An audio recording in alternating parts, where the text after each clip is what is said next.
Well, this is going to be easy for you. Oh, crikey, we've got real cameras. I thought I'd get away with that one. No? Not today. Are we okay to go? Yeah. Yeah?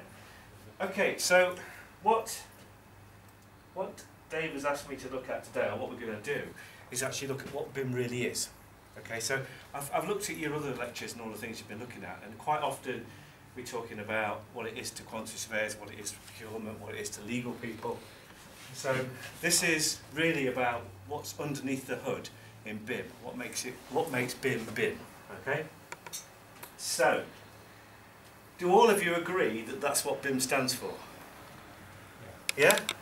No. The last bit at the end there. Got to know. What do you think it stands for? I would say the M has got a second prefix of management. Okay, that's interesting. I would say building as well. I think we've touched on this before. But Yeah. we got building, I think. And what would you put in there? All or everything or. Okay, so all encompassing. So you've heard people referring to things like asset information management, where anything that we make in our society can be managed as a piece of information. In fact, every time we get computers from the university, they call it an asset, and they have a whole chain of information in their systems that help me break my computer when there's We a problem. could copyright total information modelling, then it would be Tim. Tim BIM. Okay, so we're okay. We've got a bit of query about the building. We've got a bit of query about, what about the information? Is everybody clear that it's all about the information in the building process? Or is there any alternatives to that? No? There are stages of it. Data, information, knowledge, wisdom, that type of thing. So could be adapted from there, could it not? You could get into knowledge. Early stages. I would say that people are about, in the research area, I think building knowledge management that's where I want to be in the next 5 years. Yeah. But I think the industry is going to be coming around there. The bottom one, building information model or building information modelling? Big difference, really. So, really, if it's model, it's a thing, it's an artifact. If it's modelling, it's the process. So we have to decide whether we're talking about the process of BIM or whether we're talking about the outcome of using those processes. I'm putting this up because it doesn't really matter, but loads of people get confused by this. And you'll have conversations with people and they will just confuse you and themselves because you'll be talking in the same language about different things. So just be aware of that. This is another way of looking at it. A number of times people think that BIM is business information modelling, particularly when you start talking to management in organisations, because they're very familiar with managing business information. It's core to their business. But really, is BIM about business information? I suspect not, but we'll see. There's a big issue whether it's information or data, and that's another thing that we're going to touch on just now. And the last one is it modelling, or as you pointed out, is it management? So are we managing the process or are we modelling the process? They're all valid and they're all used. The reason this is all confusing is because BIM was invented by a marketing team from Autodesk about 9-10 years ago. It was never called BIM, okay? It was nothing to do with Autodesk or Revit. They just got onto the tilt of the bandwagon when it went. Where BIM really comes from, if we look at its roots, it comes from the computer scientists. Okay? And there are two main strands that come in to inform us about what BIM is. The bottom right-hand corner there, data management, is we've got a whole department in this faculty that deals with data management or information records management. In fact, you're actually in that department. As of 3 or 4 weeks ago, I think. But there's a Professor Julie McLeod, she deals with that. But data management in computer science is a big thing. It's got a big theory base behind it, and it's big outside of the scope of the construction industry. Object-oriented software programming is a technology for creating software applications. And that came around about 30 years ago when the first computers were there, people used to... how many of you have done flow diagrams? Couple? 3? Right. Flow diagrams are how you're taught to model a process, yeah? And 30, 40 years ago, everybody used to write software as flow diagrams. So it would be, get information from manager, print information, order goods, ship goods. So it would be a sequences of actions that followed one after another. And what people began to realise in the computing world was, every time they wrote programs that did this sequence of actions, it was only useful for the people who did that sequence of things. They couldn't reuse any of it for another industry. So they looked at it and said, what's consistent in all of these things? Can we design our programs with a different perspective?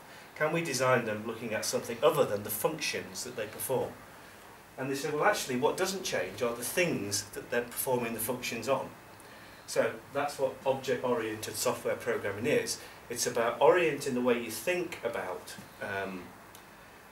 the software tool you've got around the things in the real world that exist, because they don't change. So people don't change that much. Individually they do, but as a mass they don't change. Desks, chairs, ceilings, all the physical things in the world are pretty stable, and if you write your software around them and what they do, you can reuse them in other jobs. So that's the key driver behind BIM. So the word I used then was reuse, and I think in my last talk I said to you, BIM is all about reuse. So it's about creating things that you can reuse. The way it's put formally is, it's about structured data and behaviour.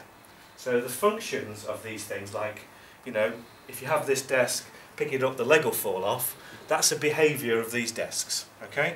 And you could model that in the computer world. You could model the area of that desk, the height of it, you could model its ability to rotate or move around.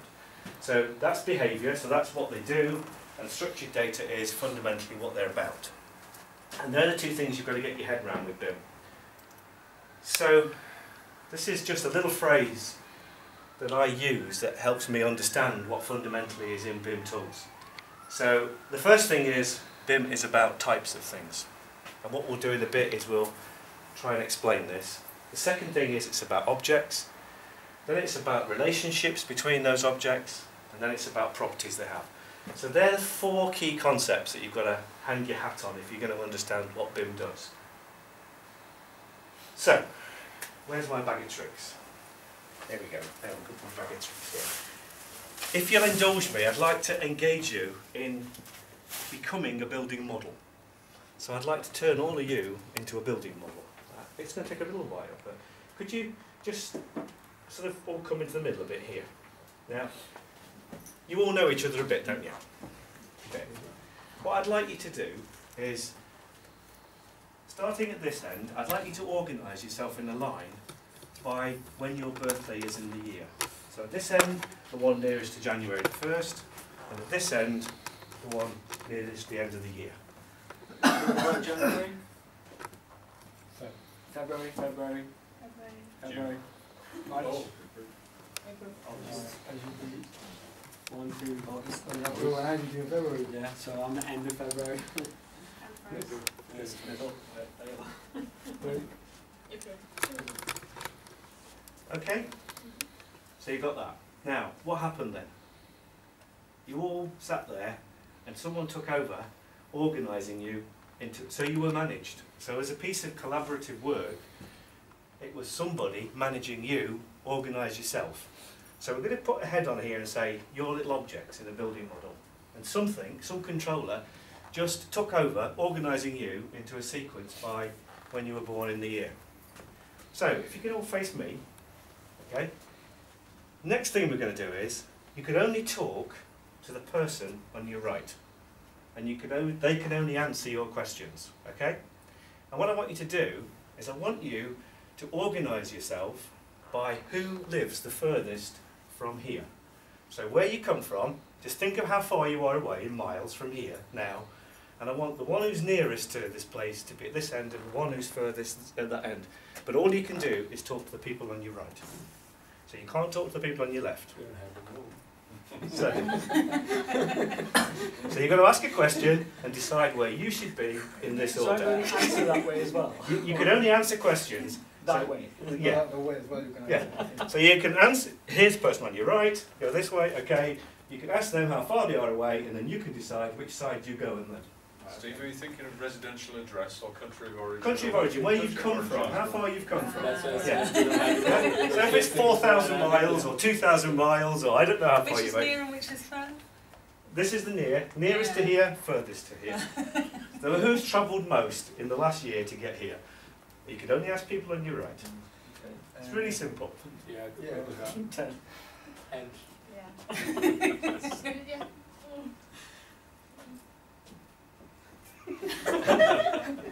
I think when you do that. When you do it when? Yeah. 4 miles.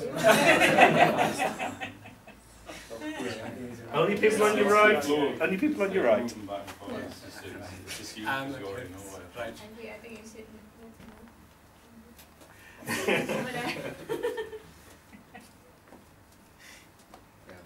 Now, so the difference is that in that scenario, you structured yourself by no one managing you at all. Okay? Just by information passing between two objects, two people. So you will manage to sort yourself out. Now, that will scale up if there's 50,000 of you. You'll eventually settle in order, and eventually when you get comfortable with speaking to each other, you'll speak to the person on the right and you'll sort things out quite quickly. If we were to do it again now and do it the other way, you'd do it quite quickly, wouldn't you? This is a fundamental thing about BIM, is that you have to think that there is no controller. There isn't a person who was going to say, you go there, you do this, you do that. Inside this BIM model, all the information is self-organising. It knows about its relationships with things either side, what it should do with those things each side, and it's your job to put that structure in. It's not the job of the BIM tool providers. So what we're going to get to today is hopefully is try and get you to understand how you might create things that can self-organise like that and be scalable on big jobs and can be reused from one project to another. So I could have another 10 of you here and I could merge you all together and ask you to sort yourself out using the same rule, same behaviour, and you would do it. Okay? So, next thing. Are you going to love this? Who likes parties? So, Nobody. you are going to be the building. Okay? You are going to be a building story. You're a building story. You're a space. You're a space. You're a space. You're a space. How many spaces have I got? 4. Zaid, you're a space. No. I'm going to say waste. No.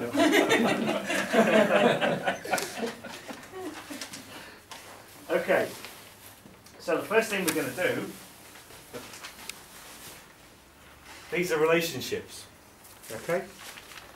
So the first relationship I've got here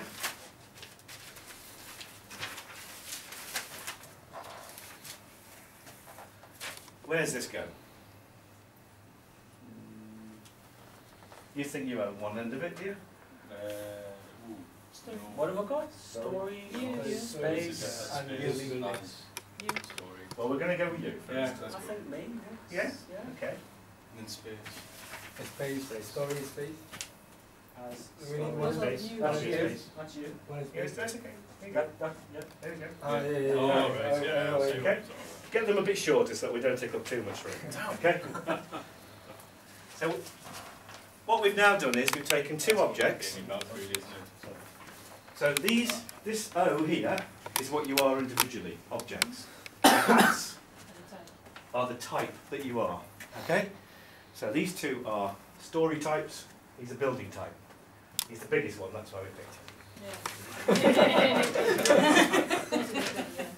It's not that big. Okay. Feel free, lock yourself up.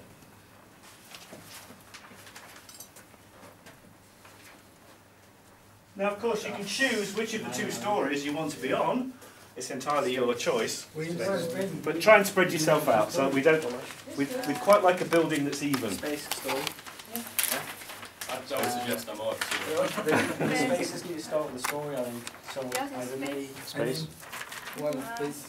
hit one more, please.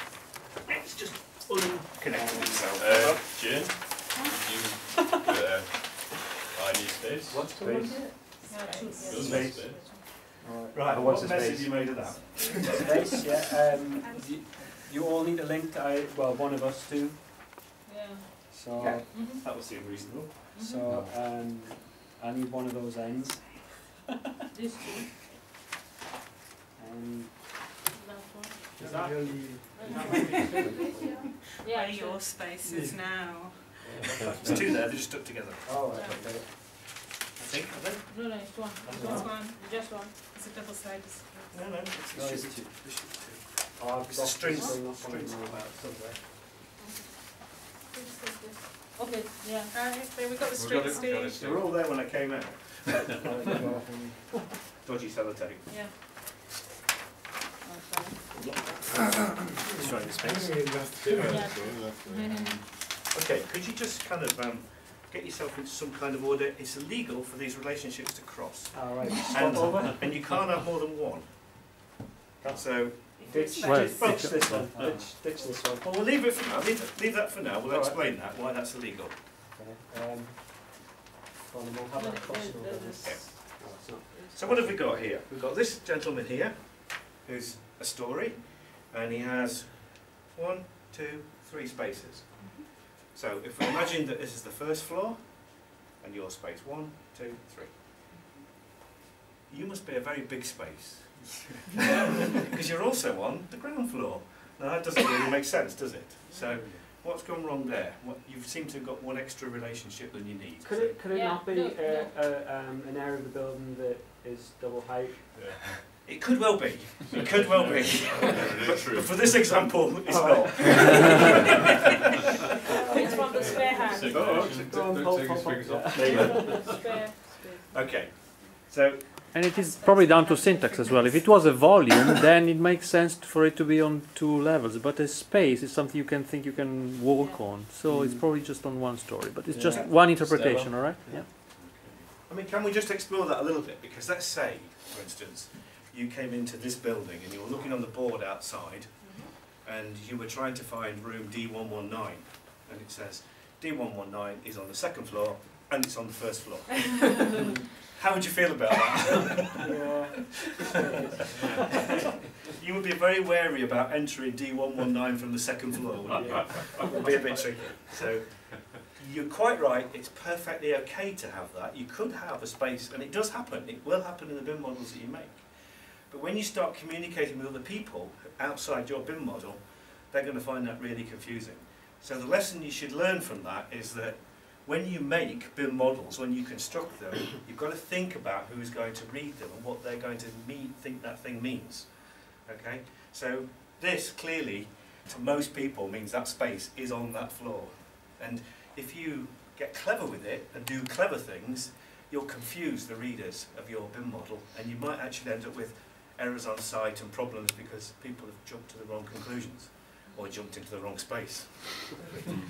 Right, could I ask all the spaces to turn around and face David? What I'm going to do is I'm going to give you all a property. So this is the last thing on here, which is a property. Okay?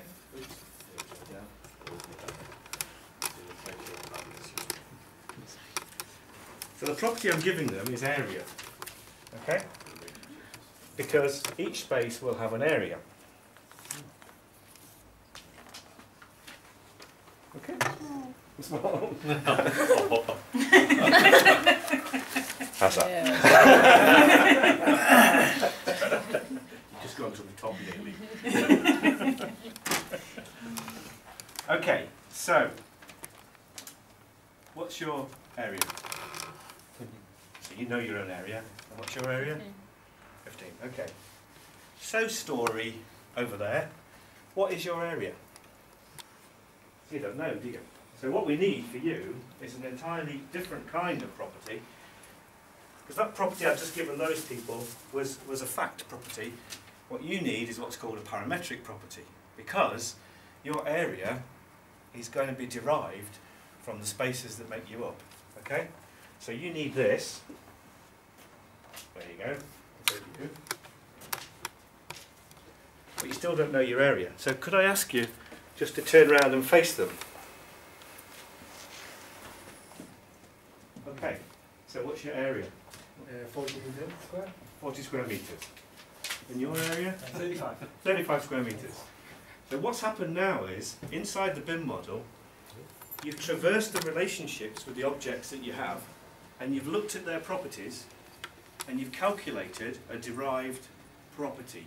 And so the BIM model, we didn't have to go and type in the area of the building story, because we knew we could derive it from the various facet properties that you guys in the model have got. And that's a fundamental thing in BIM. Okay, now we could go another stage further, and we could give this gentleman an area, and we could turn these gentlemen around, and he could read these numbers if I'd bothered to write them on, and he would know the entire area of the building. So I hope what you can understand from that is how information in a structured model flows and how people access it. Now, that's okay, leave that. I'm just going to take that off you. And this, I'll take this off you, right? I have kicked you out of the model. Okay? What's your area now? 15 square meters. No, sorry. 20, sorry, 20. 20, Yeah, okay. sorry. So I can, in terms of the life of the model, I can take things out of it, which we just did, and automatically the value of the area updates on the story, and it would update on the building. And similarly, if we put you back in again, you would updo it. So another really important feature about this is, as you're changing the content inside your building model, it's constantly updating lots of other objects in the model and their behaviour. So you have to understand that when you construct a building model, you're constructing a living thing. That all the way through the building process and the management process of the building, every time someone changes a piece of data, it's percolating up through all these relationships and changing the big picture of the building. Okay? And that is really the real power of BIM. That's what you're striving to achieve all the time. So that's how we save time, because otherwise I'd have to get a quantity surveyor in to go and measure all of these areas of this building and then stick a number in there, and then 4 weeks later this gentleman leaves, and I've got to get the quantity surveyor back to go and measure all those areas again and stick those numbers in there. We don't want to do that. That's no disrespect to quantity surveyors, but it's not a good use of time. Okay, so I was kind of, just 1 second, but I wanted to go back to this idea of you having an illegal connection in there, and what happens now is that your surface, your area, will be the result of this area plus that area, and your area will be the result of this sum, and your area will be the result of that sum, and that gentleman will be counted in twice. Yeah. Would that not be with the circulation areas in that sense? Well, if you want to double your circulation area, well, you haven't really yet. Well, I mean, it could sort of... I'm only saying that once you know, these relationships have to be carefully designed around the purpose of the parameter that you're investigating. And you have to do this. So even with the tools that are out there now, this is what you've got to do. Right, the last thing I'd like you to do is, we've now constructed this complicated, could we just delete that relationship? Yeah. So I'm standing here, this is the ground floor over here, this is the first floor. I would like the building and the stories to rearrange this model so that the ground floor is standing next to me. Now, you cannot cross any of these wires to do it. Rotate. So there. So I've just got to end up over there. Yeah. Just move it around. That's You gonna be- nobody has to move, you just have to switch your hands. Cheers, Moshe. No, I want the person next to me. I want this person you want the next ground to me. floor. Right. That's a good idea, though.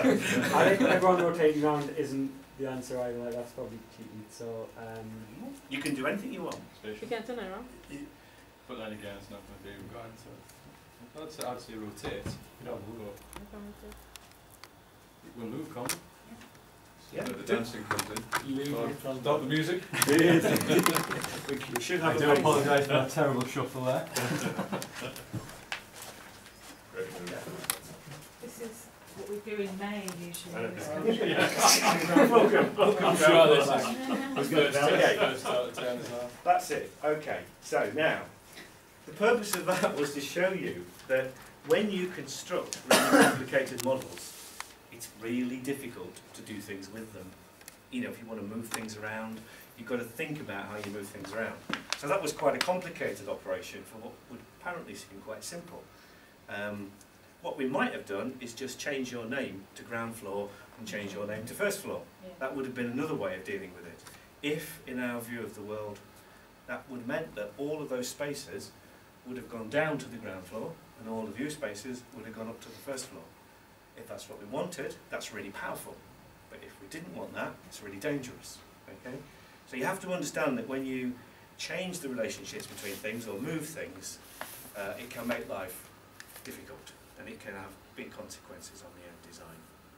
The other thing that I meant to say then was, if you'd have talked to the people on your right, you could have all shuffled around in a circle, because to do what you did, all you had to do was talk to the person on your right. So you knew about an adjacent space. You knew that that person was there, and you kind of knew that person had got to stay there on your right. So instinctively what you did was you preserved the order of the spaces in the model. You could have actually shuffled them around. I could have ended up with the spaces in different orders, and then I would have had a very different building model from what I started with. So the order of things is really important. Okay, you can chill. You can sit down and relax now.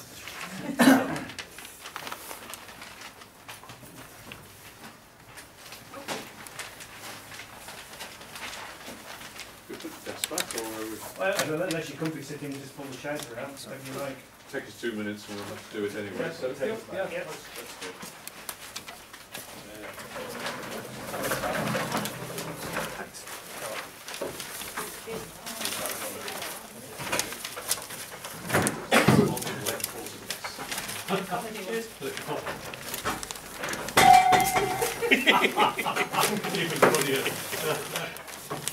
Was that Spike Milligan who used that routine with the leg kept falling off? Yeah, it did. Yeah.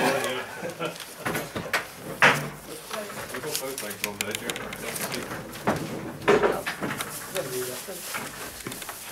The main thing is I learned something today. I learned how to make paper hats. Yeah. Is it a web program? It was, Googled it. Oh yeah. Was there enough for that?